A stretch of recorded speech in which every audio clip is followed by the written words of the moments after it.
Olá pessoal, você já atendeu um paciente na pós-bariátrica, aquele paciente que acabou de fazer uma cirurgia bariátrica e merece uma atenção especial em relação especialmente à alimentação e também à suplementação?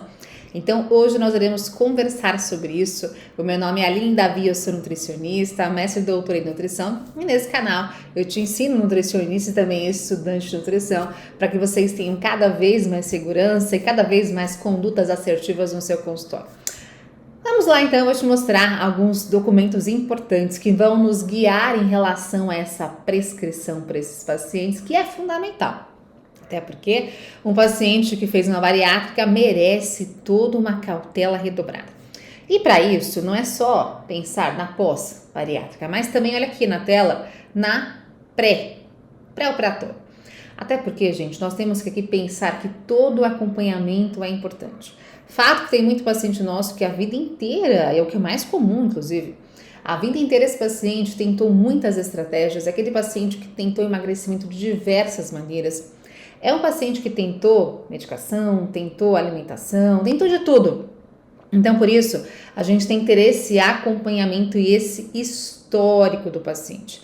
Como que foi esse controle de peso? Como que foi o sucesso na redução de peso corporal? O paciente, o que ele fez? Me conta mais sobre isso, paciente. Hoje, o que você faz? Até para que ele entenda também, e ele tenha consciência que é fundamental que ele tenha bons hábitos alimentares, que ele busque fazer mais exercício físico, porque não vai adiantar ele só fazer bariátrica e não mudar os seus hábitos. Então, por isso que é importante conscientizá-lo cada vez mais sobre isso, dessa importância. Outra questão que não cabe a nós, mas é claro, em relação ao psicólogo, essa questão psicológica. O paciente precisa de um acompanhamento muitas vezes. Porque muitas vezes, gente, não é só uma questão de alimentação e exercício, mas a questão mental desse paciente. Ele está bem adequado, ele tem a certeza dessa cirurgia, ele sabe o que ele vai enfrentar lá na frente, ele vai conseguir manter esse foco em relação à alimentação e exercício. Não é só força, foco e fé, a questão psicológica é muito importante, com toda a certeza. Então, assim, nós vamos organizar, conversar com esse paciente. Eu quero te mostrar esse documento aqui, ó, que traz pra gente, lá do nosso conselho, do CFN, que traz pra gente alguns pontos importantes em relação ao nosso laudo. Por quê? Esse paciente que vai fazer uma cirurgia bariátrica, ele precisa de um laudo do nutricionista, do psicólogo, do médico, para atestar que realmente esse paciente está apto a fazer essa cirurgia. Então aqui eu te trago, se você quiser encontrar, é bem facinho de você encontrar na internet. É só colocar assim, ó, recomendação 007, inclusive, de 3 de agosto de 2016, cirurgia bariátrica. Você encontra na íntegra, na internet, tranquilamente. E aqui eu fiz um resumo de alguns pontos principais para que vocês tenham essa consciência que nós vamos, então, gerar um laudo com os dados do paciente, de modo geral. Então o paciente XYZ, eu acompanhei esse paciente em tal mês, em tal ano, eu fiz todo o acompanhamento dessa maneira, eu fiz essa estratégia, essa dieta, o paciente conseguiu X redução de peso ou não conseguiu. Vai contando. Conta o que você observou, qual foi o resultado, quais foram os dados, tudo que você tiver de informação você vai colocar nesse laudo, para que exista então uma certeza que esse paciente foi acompanhado. Então isso aqui é importante pra gente. Não é um paciente que chegou do nada, você nem conhece o paciente, ele quer um laudo. Então é importante que você tenha esse acompanhamento, que você comprove que você realmente o acompanhou ao longo de um período e por conta disso esse paciente conseguiu ou não conseguiu um sucesso e precisamos então encaminhá-lo para uma cirurgia, ok? Bom, além disso, você não vai encontrar no pré-operatório uma determinação obrigatória, aí tem que ser essa dieta, tem que ser essa proporção de macronutrientes. Não, você pode conseguir ajustar essa alimentação pré-operatória de acordo com cada paciente. Como que ele consegue mais fácil manter uma adesão à alimentação?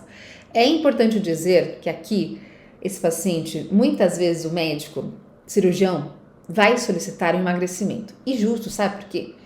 Se esse paciente tem um peso muito expressivo, se ele for para a cirurgia dessa maneira, tem mais risco de complicação, tem mais risco em cicatrização. E uma outra questão interessante é que não é só o risco, mas é basicamente comprovar o quanto que esse paciente pode manter, mesmo pré-cirurgicamente, bons hábitos de alimentação, de exercício.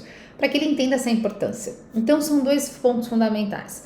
É fundamental pensar em redução de peso corporal pré-cirúrgico. E para isso, a gente tem que aplicar uma dieta, uma estratégia, uma redução de peso corporal com uma dieta reduzida em calorias.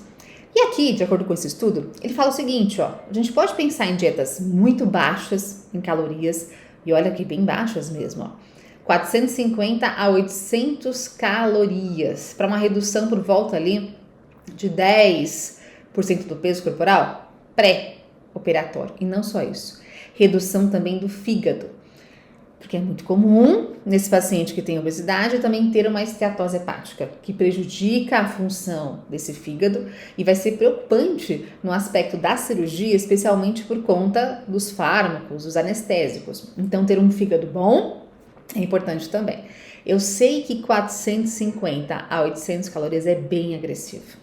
Então, nem todo paciente... É uma sugestão só, você não precisa seguir isso aqui à risca. Você pode colocar um pouco mais, gente. E observem também, tem muito médico aqui que vai colocar nesse momento medicações sacetógenas, que vai te ajudar bastante para que você consiga reduzir mais as calorias da dieta do seu paciente e assim ele consiga manter um grande déficit calórico. Outro ponto importante aqui, esse paciente tem um propósito. Sim, porque muitas vezes a vida inteira dele, ou durante muitos anos, ele espera por essa cirurgia, que é um sonho da vida dele. Então, esse paciente ele vai conseguir ter uma adesão muito melhor normalmente. E ele sabe que tem hora para acabar. Ele sabe que são algumas semanas, alguns meses, 2 meses, 3 meses no máximo dessa dieta. Então, e até mesmo, não pode ser muito prolongado, porque senão você perde a adesão. Então, por isso que essa dieta no máximo, 3 meses antes da cirurgia. Então, assim, o paciente sabe que é só um momento, é só 2 meses, 1 mês, 2 meses de dieta, para que ele consiga ter um benefício e consiga ser encaminhado realmente para a cirurgia. Então, normalmente, é mais fácil que ele siga bem esse grande déficit calórico. Mas como eu te falei, gente, não é obrigatório, tá? Você pode pensar em colocar um pouco mais. Eu acho que é demais, ali meu paciente não aguenta. Tentei fazer com ele uma dieta de 800 calorias, não deu certo. Ele consegue 1.800, 1.600, 1.400. Tudo bem, gente.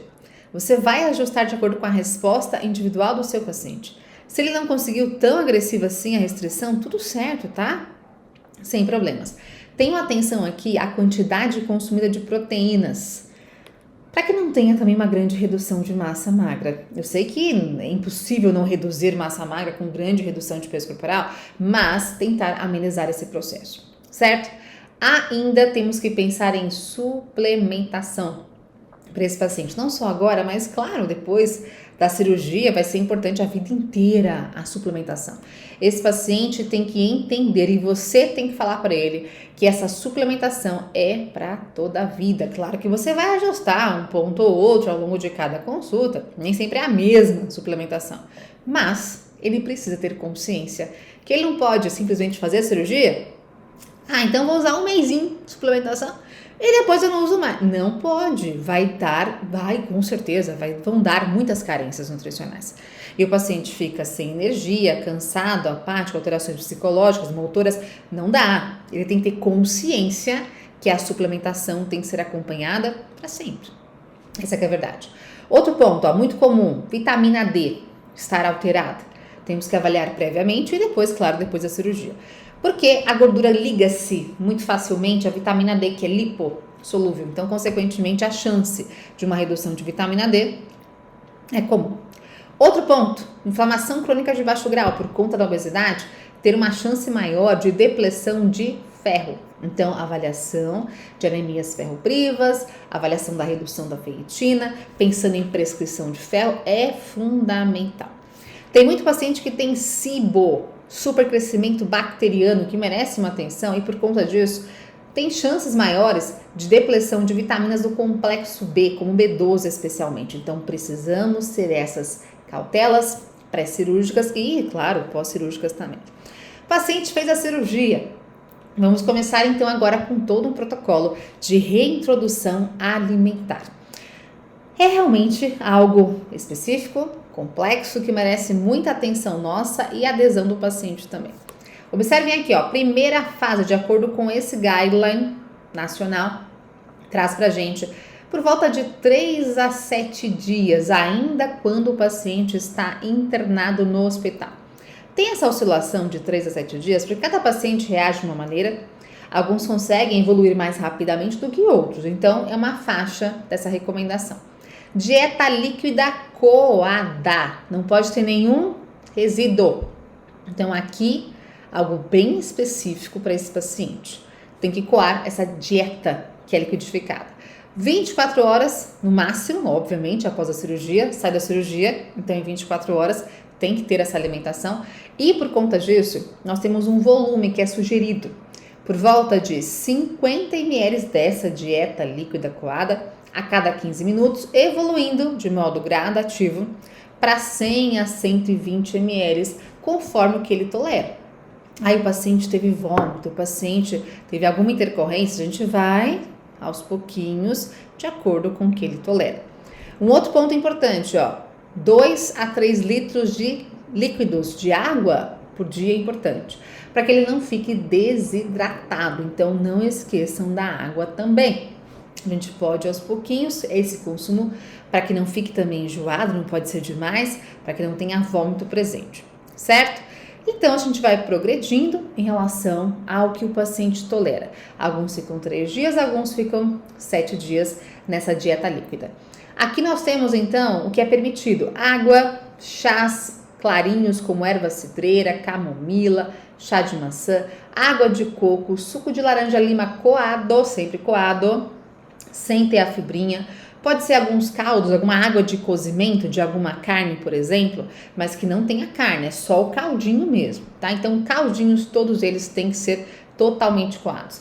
Claro que sem cafeína e sem álcool, obviamente. Na segunda fase, a gente vai começar daquele 3º até o 7º dia, lembra? Que é a primeira fase. O paciente passou para a segunda fase, então vai continuar até por volta de 14 dias. Então, o paciente já está em casa. Já deu a alta para esse paciente. Dieta líquida batida, então não tem que mais ser coada, é só ser batida. Recomendação: 50 ml por hora, pode chegar até 100 ml por hora, de acordo com o que o paciente tolera, como eu te falei. Quais são os sintomas, o que ele sente, quais são os desconfortos, diarreia, o paciente teve muito vômito, a evolução é de modo individual. Calorias aqui, nós temos já um fator, temos um cálculo calórico, por volta de 300 a 500 calorias por dia. Qual quantidade ali, 300 ou 500? Depende. Se o paciente precisa de quanto? Quanto que ele tolera? Quanto que ele consegue consumir sem ter efeitos adversos? Você vai ajustar de acordo com o seu paciente. Se possível, a sugestão é cerca de 25 a 30 gramas de proteína por porção. Gente, nem sempre vai dar por refeição. Fica difícil, sabe? Então, se for menos, tudo bem. Então, tudo certo. Nem sempre vamos conseguir tanta proteína assim. Então, pode ser menos. Se puder ser mais hiperproteica, claro que é interessante, mas nem sempre vai ser possível. Então, você vai ajustando de acordo com o que o seu paciente tolera. 1,5 litro de água.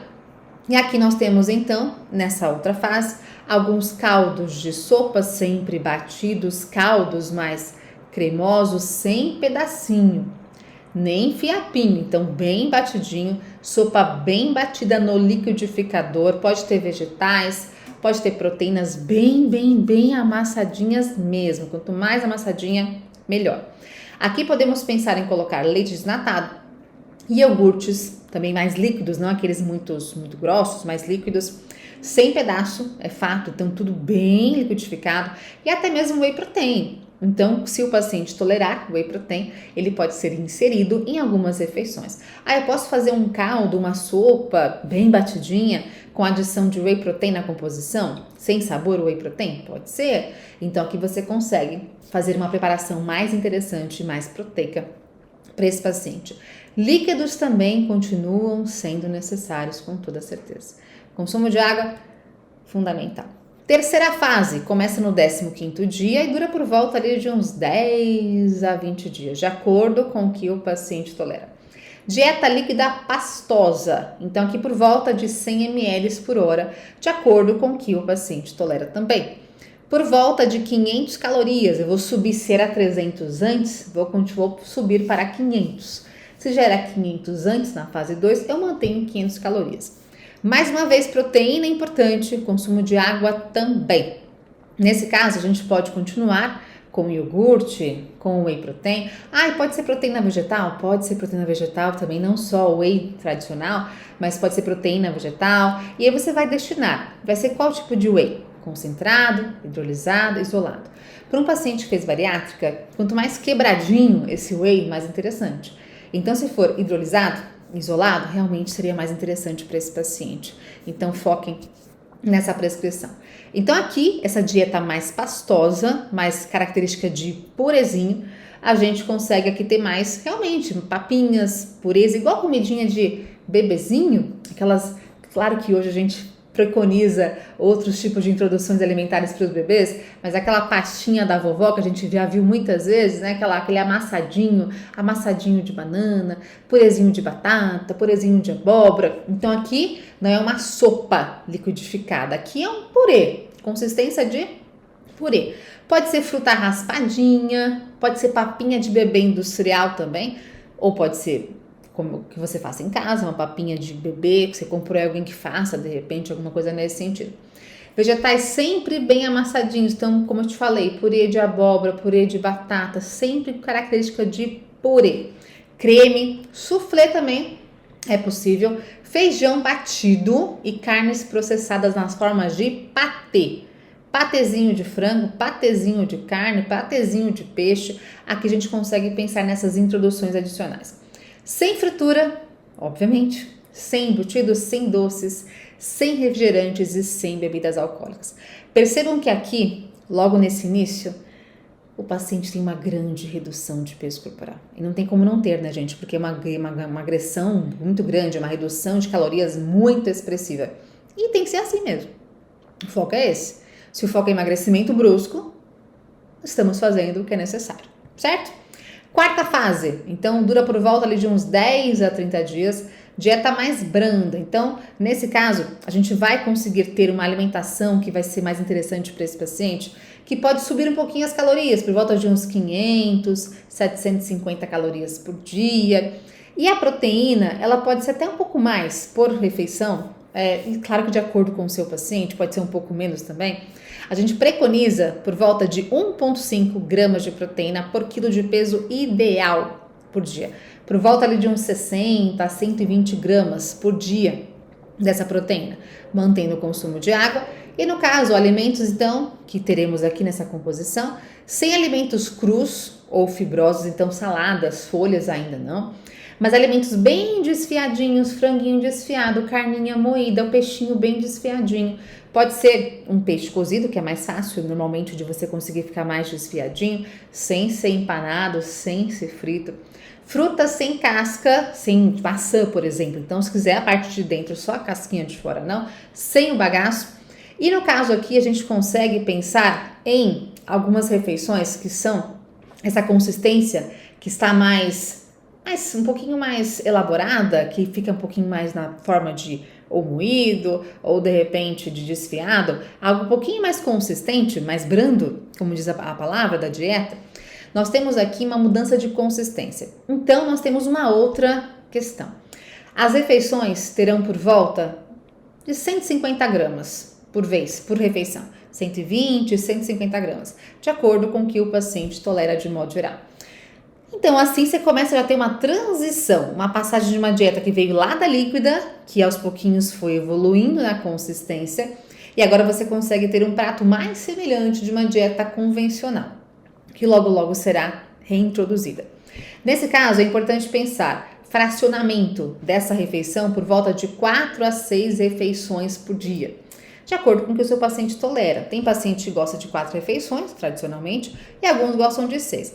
Pode ser 7, Alina? Até pode, gente, de acordo com o que ele tolera, de acordo com o que é a rotina dele. É um paciente que tem mais fome, é um paciente que gosta de fracionar mais, não, é um paciente que gosta de fracionar menos. Cada caso é um caso. Então, você vai ajustando de acordo com o que ele prefere. Ele pode falar assim, café da manhã, como só uma coisinha, não fico meio enjoado. Tá bom, refeição pequenininha. Mas aí, lanche da manhã, eu quero algo mais intenso. Ou não, ele faz só o café da manhã, ele pula o lanche da manhã, ele faz direto para o almoço. Cada paciente tem o seu jeitinho. Então, você vai ajustar isso de acordo com a realidade do seu paciente. Quanto mais semelhante ao que ele faz, mais fácil fica. Claro que aqui não tem que ter nem doce, nem refrigerante, nem fritura, nem embutido. E aí depois, a próxima fase que nós teremos é a alimentação convencional. Então, logo depois desses 30 dias, a gente já começa com a dieta convencional. Nada mais vai ser trituradinho, ou moidinho, ou desfiado. Ele até pode comer carne desfiada, carne moída, sem problemas. Mas aqui já é possível o consumo convencional de tudo que ele deseja. Então, vai entrar folha, vai entrar qualquer tipo de alimento cru, vai entrar todas as carnes, o que você imaginar está totalmente liberado. Mas aí entra também uma importância em relação ao cálculo de calorias, que você vai ajustar de acordo com o que ele tolera. Cada paciente tem o seu limite. Cada paciente tem a sua fome, a sua vontade de comer, e é por isso que você pode ir subindo essa caloria. Aqui nessa fase de dieta branda, é por volta de até uns 750 calorias por dia.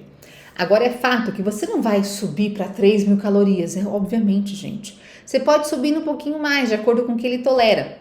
Nessa questão, não é necessário que você faça grandes cálculos nutricionais, porque aqui vai ser muito mais o feedback do seu paciente. Se ele começou agora, nessa fase, comendo 750, vamos tentar talvez na próxima fase, que é a fase, enfim, liberada, o quanto que ele tolera. Será que de repente 800, 900 calorias, 1.000? E a cada consulta que você fará, poderemos ter mudanças sim nessa caloria. Ele pode te falar o seguinte: puxa, Aline, olha só, eu consegui um mês de dieta liberada, já sem essas estratégias de manipulações de líquidas e batidas, ele consumiu 1.100 calorias. Só que agora a fome começou a apertar um pouco mais, por exemplo. E você vai colocar um pouquinho a mais de caloria para esse paciente, 1.200, 1.300, cada caso é um caso. E é importante que não tenha uma grande expansão dessas calorias, porque senão o paciente vai voltar a aumentar o peso corporal. É aproveitar esse momento. Nutri, não tem aquela angústia assim, mas Aline, vai ficar uma dieta abaixo da taxa metabólica basal. Tudo bem, gente, é momentâneo. Para agora, o que mais importa pra gente é que ele tenha emagrecimento. Sabe por quê? É uma questão de saúde, não é só questão de estética. É um paciente que tem uma chance muito maior de alterações metabólicas, diabetes, hipertensão, esteatose hepática, é uma questão de vida.